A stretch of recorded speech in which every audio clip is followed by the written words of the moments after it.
E aí, gente, tudo bem? Sejam bem-vindos a mais um vídeo do Parabólica. Eu tava desligando o ar-condicionado ali. Eu sou o Pedro Renol, professor aqui do Parabólica. Deixa eu chegar um pouco para trás, não dá não. Tô com chroma key aqui atrás.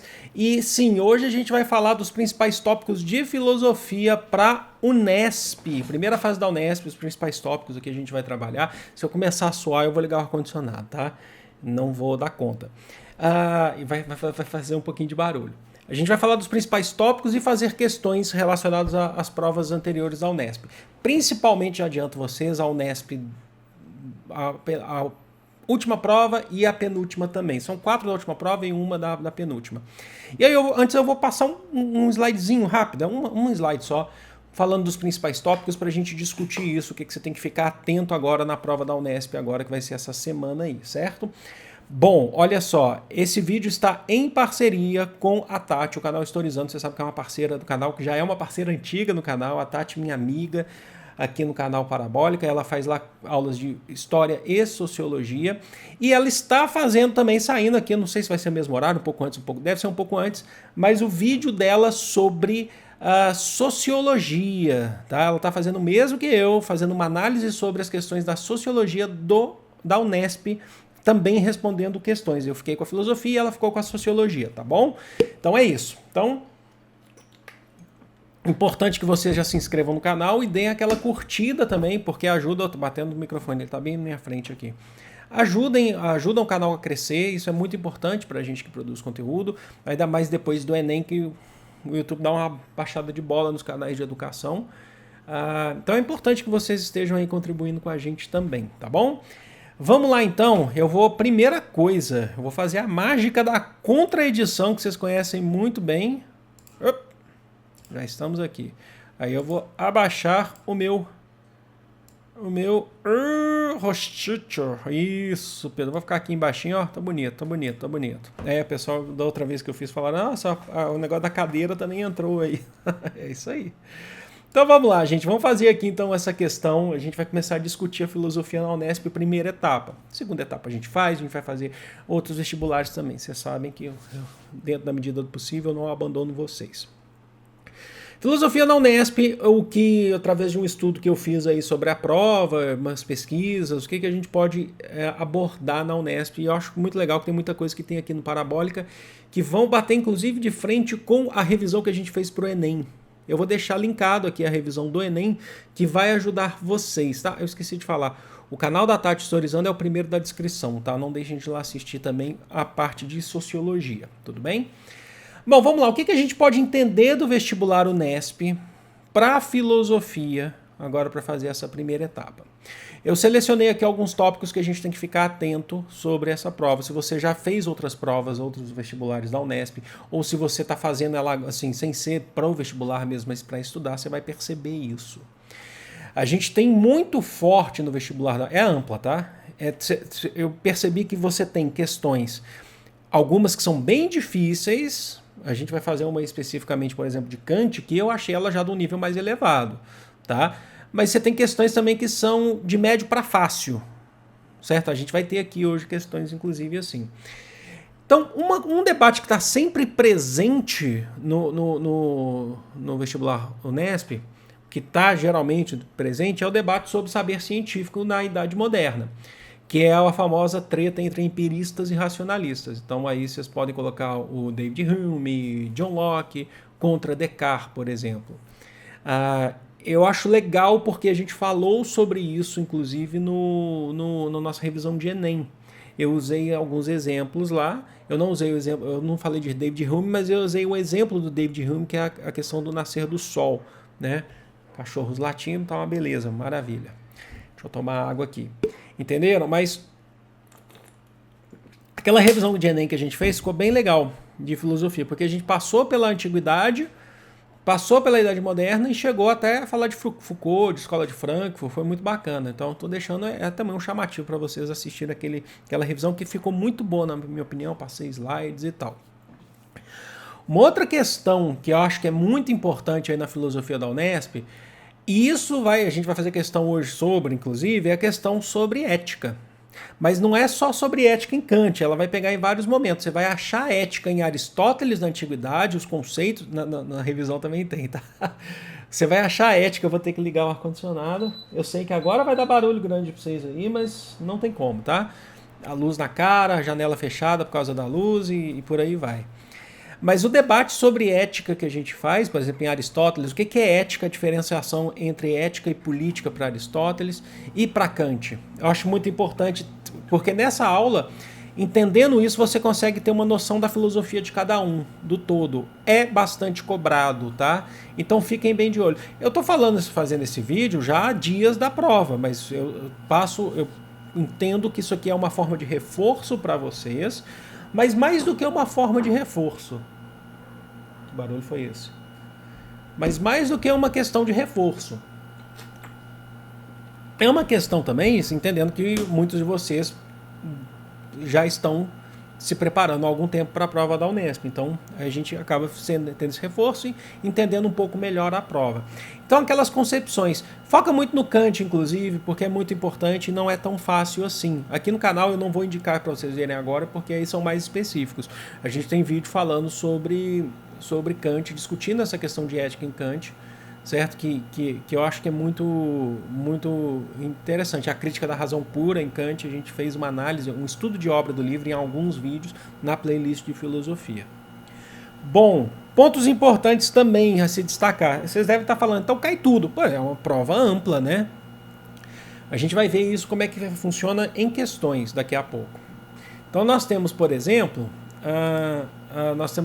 questões relacionadas à filosofia política, com debates tanto na Antiguidade Clássica, então você pode pegar lá qual que é a concepção de política em Aristóteles, como eu já falei para vocês, ou em Platão, de repente, né, que são concepções diferentes entre Platão e Aristóteles. O Platão ele já defendia mais uma política feita por filósofos, aqueles que atingiam a alma racional, vocês lembram disso? Que ele falava das almas, né, apetitiva, irracível. É isso mesmo? E a última era racional, né? Que é aquela que, através do exercício do estudo, da mente, você chegava a entender melhor o mundo. É um mundo das ideias de Platão. Já em Aristóteles ele já faz uma outra defesa, ele discute uma questão de cidadania, ele faz uma relação entre o que é ética e política. A ética é a sua felicidade, o sumo bem, a política já tem que cuidar da felicidade de todos. Né? Você tem todas essas questões.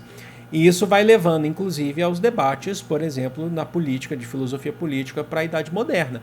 Então você vai pegar no Antigo Regime, que a gente tem, inclusive, nessa revisão aqui, falando sobre Thomas Hobbes e Maquiavel, o contratualismo de Hobbes, o pensamento de Maquiavel em relação à política, o que Maquiavel acredita, o que ele pensa sobre política, o que ele pensa sobre o príncipe, a sua obra principal, né? O príncipe tem que ser o quê? Tem que confiar no povo, o povo é mesquinho, o povo não é, você tem que confiar no próximo, no outro, a política está acima da moral, e o Thomas Hobbes com aquelas questões do Leviatã. Mais que isso, a gente tem exemplos aqui, a gente chega na filosofia política para os iluministas também, que vão começar a questionar esse antigo regime, relatado pelo Hobbes, né? Ou defendido de certa forma. Então você vai começar a discutir, teve questão já sobre Rousseau, mas a questão sobre Rousseau, sobre o contratualismo de Rousseau, se eu não me engano a gente respondeu em história, por isso que eu não trouxe ela aqui, mas ela está para a história assim como para a filosofia também. Aqui tem questão sobre Montesquieu hoje que a gente vai fazer, tá? Então é esse debate sobre política, o que os filósofos pensam da forma de organização política.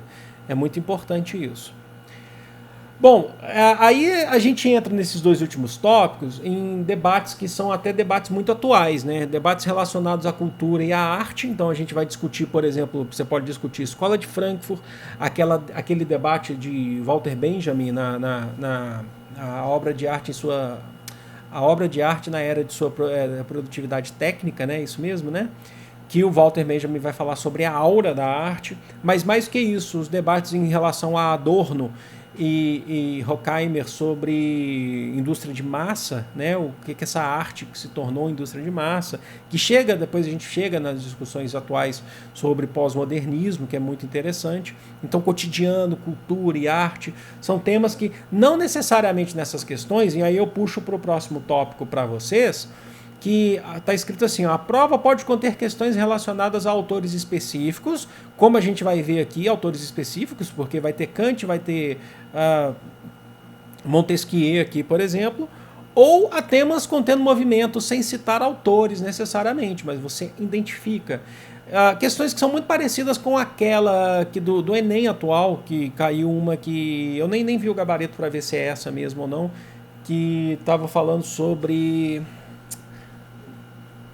existencialismo, acho, mas sem citar, era isso mesmo? Sem citar autor, não, existencialismo não, é o solipsismo, mas sem citar autores, eu nem sei se era esse, eu tenho que olhar, verificar para ver o gabarito oficial, não sei se saiu ainda, né? Deve ter saído. Então você pode ter temas relacionados a autores específicos, que isso não significa que vai ser mais fácil, tá? Porque aí você tem que saber bem especificamente daquele autor. Ou sobre temas específicos que pode falar sobre autores, mas não cita. Por isso que a prova da Unesp, eu acho que no geral, em filosofia, não é uma prova fácil, tá? Não é uma prova fácil, mas aí eu quero que vocês tirem as suas próprias conclusões.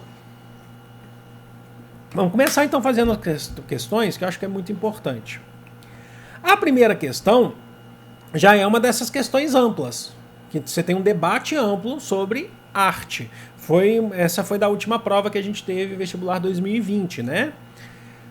Com a falta de evidência do conceito de arte e com a evidência de sua historicidade, ficam em questão não só a criação artística produzida no presente e a herança cultural clássica ou moderna, não só o que é produzido hoje, mas o que já foi produzido atrás, mas também a relação problemática entre a arte e as várias modalidades de produção de imagem de ofertas de entretenimento que surgiram a partir do século XX. Então fica um debate, ó.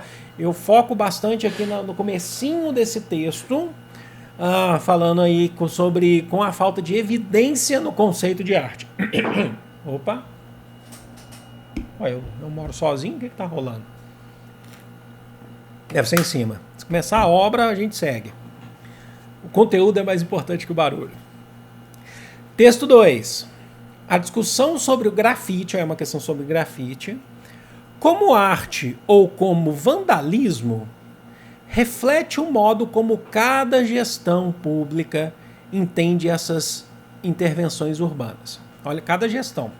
Até 2011, o grafite em edifícios públicos era considerado crime ambiental e vandalismo em São Paulo. Olha, não sabia. Até 2011. Você sabe que depois desse período também você teve uma explosão de grafite no Brasil inteiro, né? Aqui em Belo Horizonte você tem prédios gigantescos, São Paulo também, né?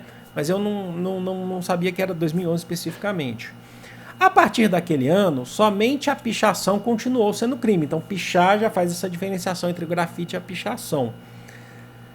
De um modo geral, a pichação é considerada uma intervenção agressiva, ela não deixa de ser uma intervenção na questão urbana, e que degrada a paisagem da cidade. O grafite, por sua vez, é considerado arte urbana. Então está falando que o grafite agora é arte e a pichação, não. As duas são intervenções, mas uma é uma forma agressiva que o texto está defendendo isso, que degrada a paisagem, né? É isso que o texto está falando. Deixa eu ver aqui. Vamos lá. Então é o seguinte. Olha só. No contexto filosófico sobre o conceito de arte, os dois textos concordam em relação a. Então é para achar o que os dois textos concordam na relação filosófica. O que seria um conceito filosófico, um texto filosófico sobre o conceito de arte? A conceituação de arte, o que é arte de fato. E eu falo para vocês que esse debate sobre o que é arte é um debate muito estudado e muito difícil, tá? Quando você entra, por exemplo, numa história da arte, para estudar a história da arte, você fica de cabeça, sabe? Você fica de pernas pro alto para discutir isso. Mas o que é para achar o que os dois textos concordam em relação a... Os dois textos concordam em relação a... Alternativa A. A necessidade de engajamento político no processo autoral, tanto tudo tem que ter engajamento, os dois textos estão falando isso. A B diz assim: a ausência de critério consensual na legitimação artística. B. Carência de investimentos privados na formação artística. Desculpem. D. atuação de legislação pública no cenário criativo. Os dois concordam que tem uma atuação de uma lei pública no cenário criativo. E exigência de embasamento tradicional na produção. Exigência de embasamento tradicional, você ter um embasamento tradicionalista na produção cultural. Eu acho que ela não está tão difícil essa questão, mas aí eu deixo para vocês aí me falarem no pequeno chat ou nos comentários. A alternativa corretíssima, gente, é B. O que os dois textos concordam? Os dois estão concordando com a ausência de critério consensual da legitimação artística. Os dois estão discutindo o que de fato é arte. Ó, lembra que eu falei aqui no comecinho, ó, que fala assim, no primeiro texto fala, com a falta de evidência no conceito de arte, ali você já matou. Ali está falando que existe uma falta de evidência no que é arte. O 2 é mais evidente ainda no texto inteiro, porque o 2 está falando, ó, a discussão sobre grafite ou arte ou como vandalismo reflete o modo como cada gestão pública entende essas intervenções, ou em relação a países, ou em relação a cidades. Aí uso o exemplo de São Paulo, que a partir de 2011, grafite é arte, pichação não, é vandalismo, os dois são intervenção, mas pichação nessa concepção do texto, que fique claro que é o texto que está falando isso, é considerado um vandalismo que degrada a paisagem da cidade. Então os dois estão ainda discutindo conceituação filosófica sobre o que é arte. Acho que ficou fácil, não ficou? Deixa aí para mim nos comentários e enquanto eu passo para a próxima. Também uma questão da última prova da Unesp. Montesquieu, como falei para vocês, essa é mais direta. A Unesp, tem, assim como a FUVEST, tem as questões bem mais difíceis e tem aquelas mais diretas, né? Do nascimento do Estado moderno até a Revolução Francesa, que foi em 1789, ou seja, do século XVI aos fins do século XVIII, a filosofia política foi obrigada a reformular grande parte de suas teses.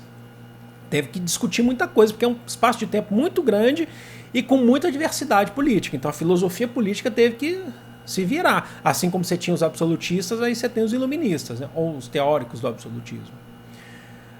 Vamos lá. Devido às mudanças ocorridas naquele período. O que se buscou na modernidade iluminista foi fortalecer a filosofia em uma configuração contrária aos dogmas políticos que reforçavam a crença em uma autoridade divina. Uma das crenças presentes no antigo regime, né, que o rei é um enviado de Deus, ele é uma autoridade por questões extraterrenas, né? Tá aí Jacques Bossuet falando isso na França, por exemplo. O filósofo iluminista Montesquieu, autor da obra Do Espírito das Leis, criticou, a gente tem aula aqui também muito bacana sobre Montesquieu, criticou o absolutismo e propôs, o que ele propôs, Montesquieu? Essa tá bem tranquila, né?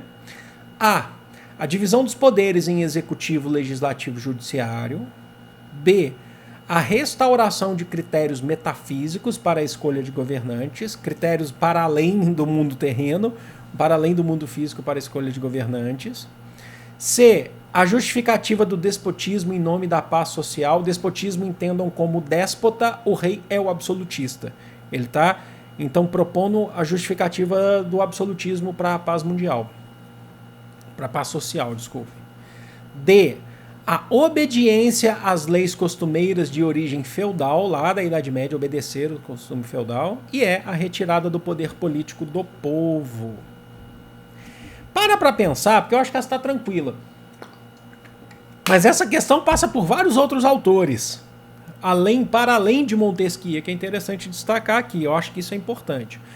O que ele propôs foi alternativa A, divisão dos poderes em executivo, legislativo e judiciário. Os três poderes, segundo Montesquieu, independentes e harmônicos entre si, para formar uma sociedade. Lembrando que para a concepção de Montesquieu, aí eu dou esse up aqui para vocês, para a concepção de Montesquieu, o poder legislativo não é que ele é mais importante do que os outros, mas olha o nome do livro dele, Do Espírito das Leis. É que o poder legislativo representa os interesses da sociedade. Então as leis devem ser seguidas dentro desse contexto, não é que seguida dentro dessa divisão de poderes, as leis elas são extremamente importantes tá? Elas representam essa harmonia entre os poderes, tá bom? Então, Montesquieu é o cara que divide, mas por que as outras estão erradas, ou quais são aí os filósofos ou os momentos da história ou da filosofia que a gente pode citar nos outros? A B diz a restauração de critérios metafísicos para a escolha de governante. O texto mesmo está falando que o Montesquieu critica, que o iluminismo critica essa escolha contrária aos dogmas políticos, está vendo lá na última linha, que reforçavam a crença em uma autoridade divina. Ele está contra isso. A C diz a justificativa do déspota em nome da paz no social, do rei absolutista em nome da paz.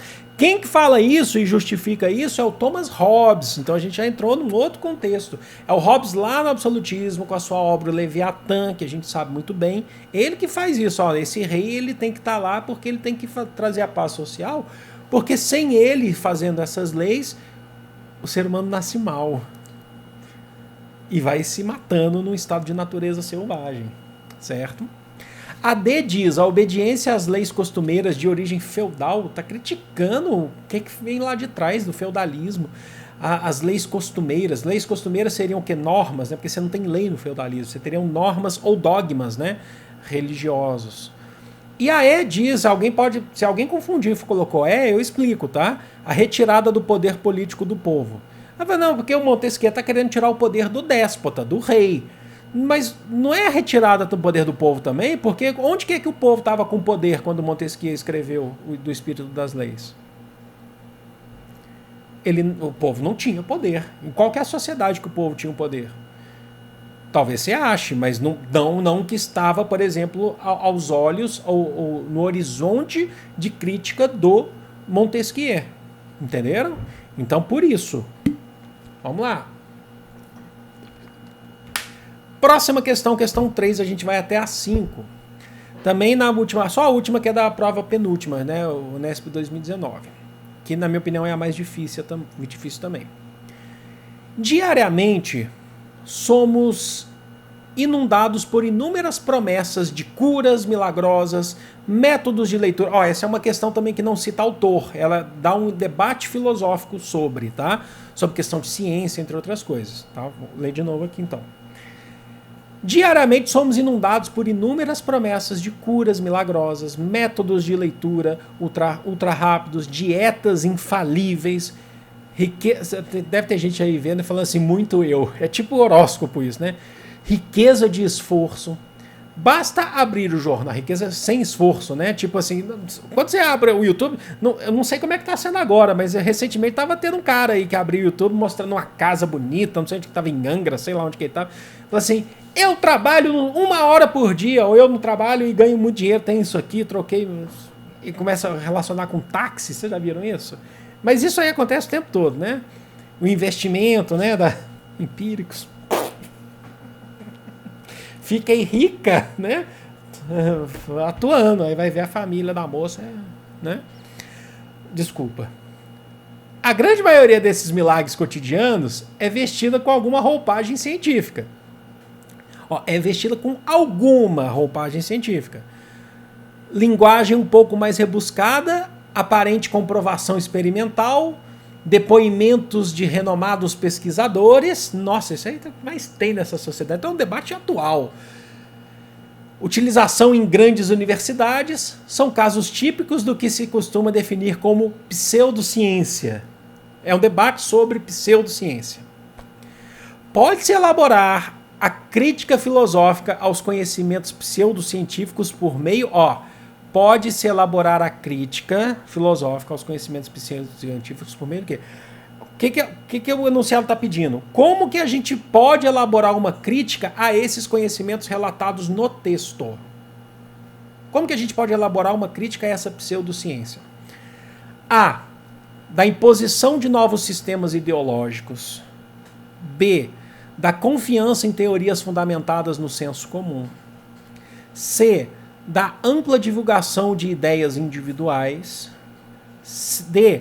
Da preservação de saberes populares.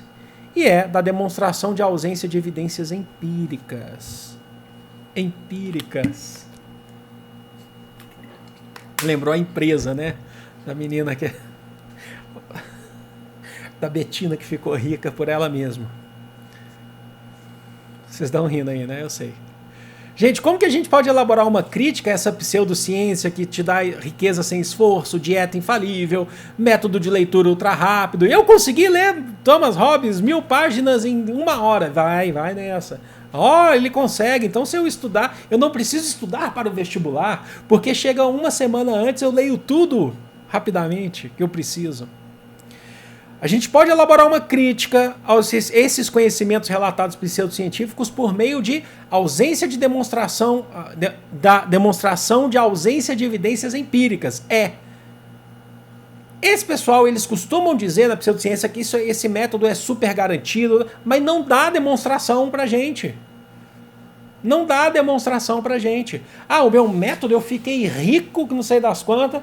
Tem youtuber, influencer aí que fazia bolo de chocolate, bolos que deveriam ser saborosos, e aí depois virou digital influencer, que agora personal não sei das quantas, que fala para as pessoas serem o seu próprio investimento, que assim você vai ficar rico nessas pessoas. E essas tais pessoas que fizeram isso, né, que ficaram super ricas e hoje dão dicas, falaram que começaram do nada, com 2 franquias de Havaiana no shopping em São Paulo.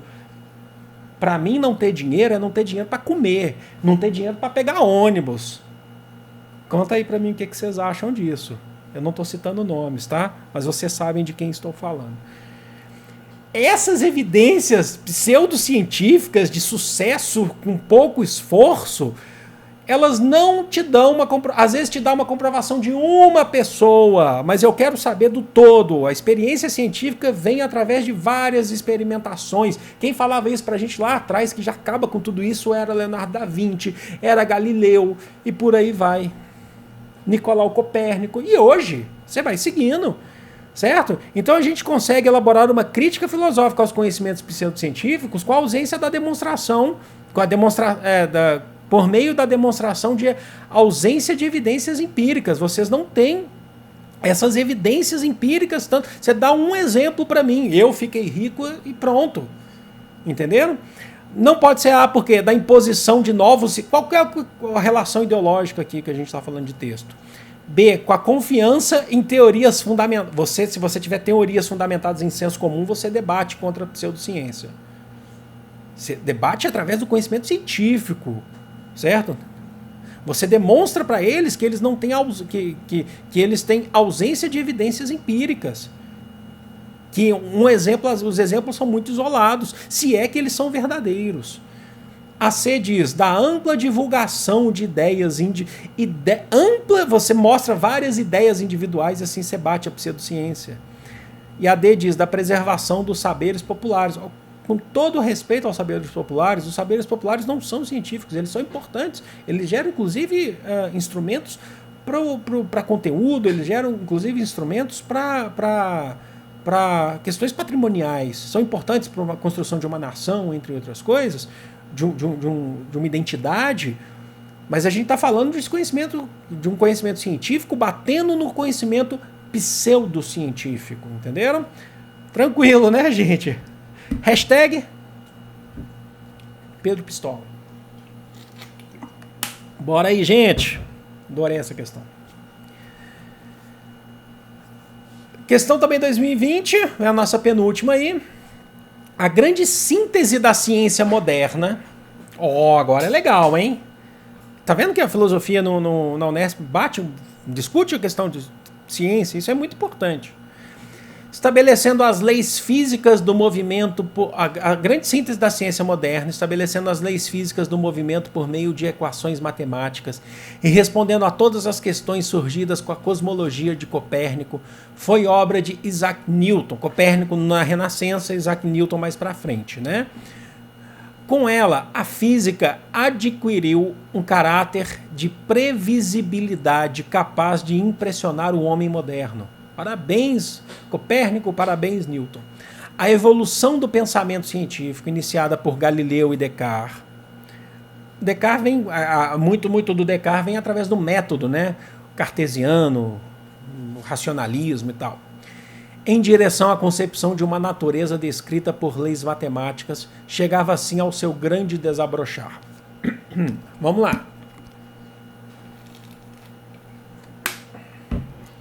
A base da grande síntese newtoniana foi, de certa forma, preparada pelo humanismo renascentista. Quer dizer que Newton, lá no começo do texto, o texto relaciona Isaac Newton com Nicolau Copérnico, né? Olha só, a base da grande síntese newtoniana foi, de certa forma, preparada pelo humanismo renascentista. Então, a ciência propagada ou procurada por Isaac Newton, de certa forma, teve influência da ciência renascentista, pelo humanismo renascentista, aí é uma questão sobre renascimento. Olha só onde que a gente chegou. Fala de Newton, fala de Descartes, mas aí pergunta sobre os renascentistas. Aqui no texto, o que a gente pode achar como os renascentistas? Nós temos Copérnico e Galileu. Aí a pergunta fala que em relação ao renascimento, ao humanismo renascentista. Estabelece uma perspectiva dualista da realidade fundamentada na filosofia grega. Então o Renascimento estabeleceu essa perspectiva dualista, seria Platão e Aristóteles, será? B, é o humanismo renascentista que a gente está discutindo. Restringe o entendimento da natureza, tornando-a objeto de investigação somente da física. C, recupera teorias da antiguidade para explicar a natureza, com ênfase em uma perspectiva mitológica, através de mitos. D, resgata o racionalismo da antiguidade, valorizando o homem no debate científico. E mantém um quadro geral de conhecimentos teológicos, tais como utilizados durante a Idade Média. Para pensar sobre o humanismo renascentista. O que é o humanismo renascentista? É a busca por explicações visando o ser humano. Toda aquela questão que se discute no Renascimento sobre livre-arbítrio, você sabia que é no Renascimento que a gente começa a discutir a ideia de gênio. Gênio não é o cara que está à frente de seu tempo, já falei isso mais de 1000 vídeos aqui. Mas quando a gente fala em gênio, a gente está falando daquele que produz o seu próprio trabalho, ele tem capacidade. O homem ou o ser humano se descobre um detentor desse dom, dessa perspectiva, né? Então, dom é complicado falar. Então, a base da grande síntese newtoniana foi, de certa forma, preparada pelo humanismo renascentista, que alternativa D de dado. O humanismo renascentista, ele resgata o racionalismo da antiguidade, lá do mundo greco-romano, valorizando o homem no debate científico. Ora, o que o mundo greco-romano, o mundo grego a partir de Sócrates discutia na filosofia? O debate é sobre você, ser humano, através do método socrático, a maiêutica, né? O debate é sobre você, a partir de você, eu só sei que nada sei, eu começo a discutir outras questões, eu começo a aprender sobre a vida, e eu começo a aprender sobre várias coisas do mundo, mas através da sua valorização enquanto ser humano, no debate científico. Então o humanismo renascentista, ele resgata isso, certo? Por que as outras estariam erradas? Que horas são? Quanto tempo eu tenho? Por que as outras estariam erradas? Tá aqui. A diz, estabelece uma perspectiva dualista da realidade, fundamentada na filosofia grega. Mas, então esse dualismo, eu sugeri aqui que fosse Platão e Aristóteles, ou mundo racional, racional não, mundo concreto, né, mundo das ideias e mundo sensível, mas a resposta é ampla. Essa resposta está muito aberta, né? Então, assim, como é que você vai confiar nessa resposta? É muito difícil você colocar ela, porque qual que é esse debate dualista da realidade, fundamentado na filosofia grega? O saber científico, ele está buscando uma realidade. Ele não está procurando uma dualista da realidade. A B diz, restringe o entendimento da natureza. Não restringe, você quer ampliar. O Renascimento, ele conhece a natureza, mas a partir da perspectiva humanista, que você pode. Entenderam? A C diz assim, recupera teorias da antiguidade para explicar a natureza com ênfase em uma perspectiva mitológica. Aí ferrou a bicicleta toda. Aí não dá.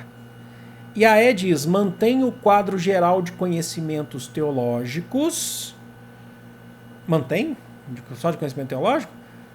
Tais como utilizados à idade. Não, se transforma, ou muitas coisas se quebram de conhecimento teológico, falam, não quero. Copérnico, Galileu, inclusive, foram até perseguidos, né? Por questões da igreja, né? Por conta de suas teorias. Então, rompe com isso.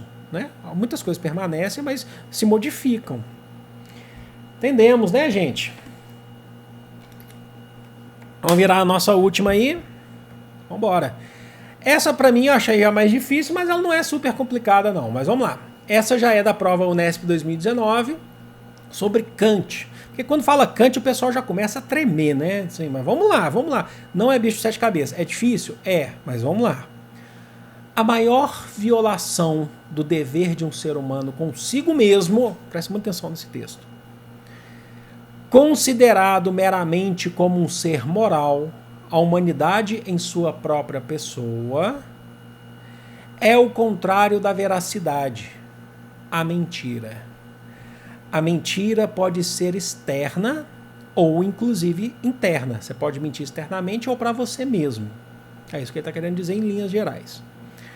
Através de uma mentira externa, um ser humano faz de si mesmo um objeto de desprezo aos olhos do outro. Olha, ele está mentindo, vamos desprezá-lo. Através de uma mentira interna, eu minto para mim. Eu minto para mim que está tudo bem, sendo que não está bem. Ou eu finjo ser uma pessoa para mim mesmo que eu não sou. Através de uma mentira interna, ele realiza o que é ainda pior. Torna a si mesmo desprezível. Eu começo a ver, nossa, por que eu tô assim? Você começa a entrar em choque. Daqui a pouco você entra lá no existencialismo. Torna-se a si mesmo desprezível aos seus próprios olhos e viola a dignidade da humanidade em sua própria pessoa, a cabeça de um mentiroso para si mesmo, né? Como é que é? Pela mentira, um ser humano descarta e, por assim dizer, aniquila sua dignidade como ser humano. É possível que a mentira seja praticada meramente por frivolidade, à toa, ou mesmo por bondade. Você tenta mentir por bem, por alguma coisa. Aquele que fala pode, até mesmo pretende atingir um fim realmente benéfico por meio dela. Ninguém mente para se dar mal, você mente para se dar bem, é isso que ele está falando. Mas esta maneira de perseguir este fim é, por sua simples forma, um crime de um ser humano contra a sua própria pessoa, seja uma mentira externa, que você externa para outros, ou que você mente para si mesmo. É interessante esse texto, né? Há um crime de um ser humano contra sua própria pessoa e uma indignidade que deve torná-lo desprezível aos seus próprios olhos. Então Kant está humilhando aqueles que mentem para si mesmos, né? Então está aí a Metafísica dos Costumes, é uma das obras que eu pretendo trazer estudo de obra para vocês. A gente tem a Crítica da Razão Pura, mas eu pretendo trazer a Metafísica dos Costumes também. Tem que ser com muita calma agora, 2021. Em sua sentença dirigida à mentira, Kant o quê? Kant o quê? Não vou cantar porque dá direitos autorais, mas vamos lá.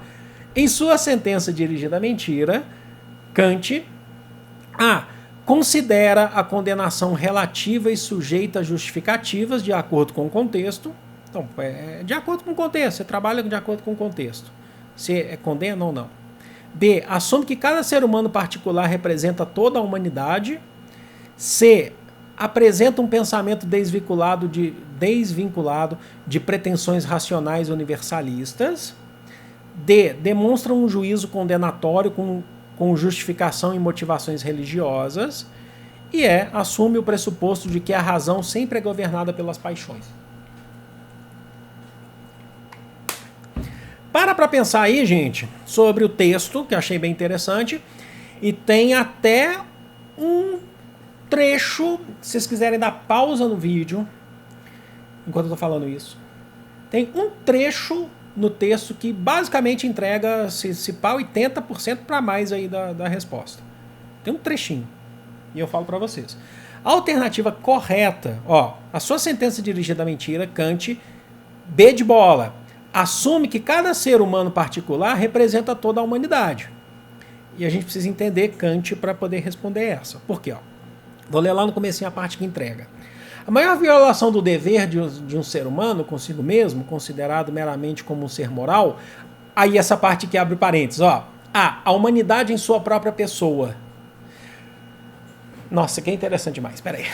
Deixa eu tomar água aqui. A humanidade em sua própria pessoa.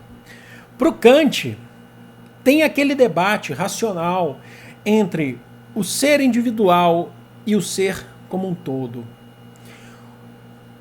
Olha só, Vocês precisam guardar isso. Vocês lembram? É aquela relação moral e ética em Kant, que é muito importante.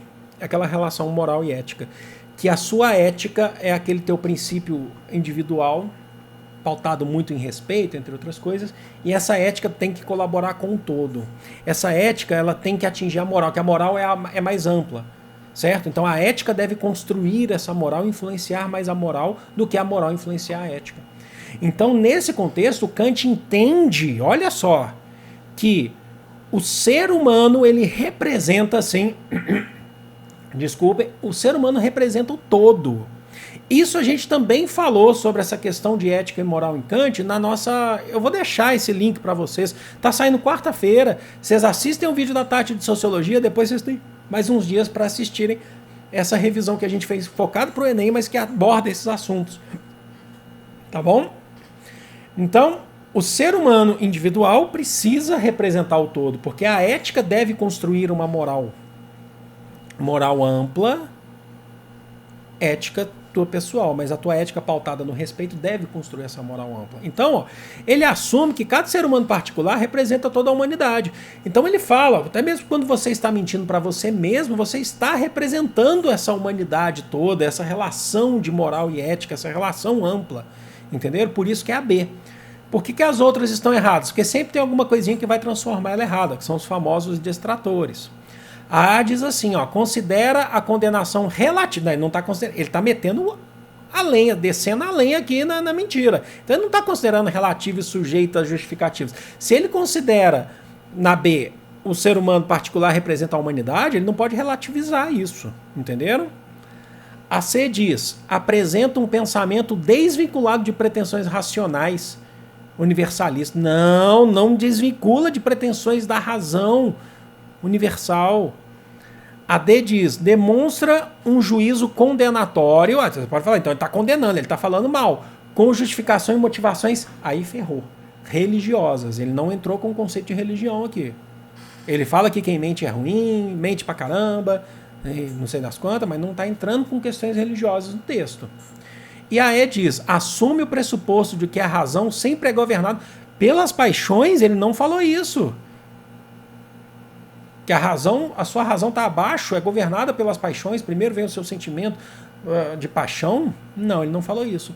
Foca naquele parênteses lá que eu falei ali, ó, a humanidade em sua própria pessoa. Você responde a B aí, ó, assume que cada ser humano particular representa toda a humanidade. Deixa eu voltar aqui para mim então, peraí. Eita ferro, peraí. Opa, tá meio torto aqui, peraí, ó. Isso, Pedrão. Deixa eu fechar o Chroma, peraí. Vamos fechar aqui. É nóis. Gente, eu espero que vocês tenham gostado. Espero que vocês tenham entendido essas questões.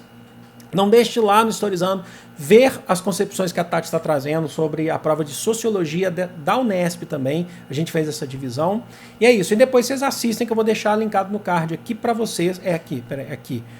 A nossa revisão que a gente fez para o Enem, que trabalha com vários temas dessas questões que a gente falou aqui, que podem ser utilizados na sua prova da Unesp também. Eu fiz não foi uma live, foi um vídeo, mas deve ter 1h e pouco, 1h10, acho, se eu não me engano, de revisão de filosofia. Tá bom? Eu vou ficando por aqui, amo vocês de coração, grande beijo, fui!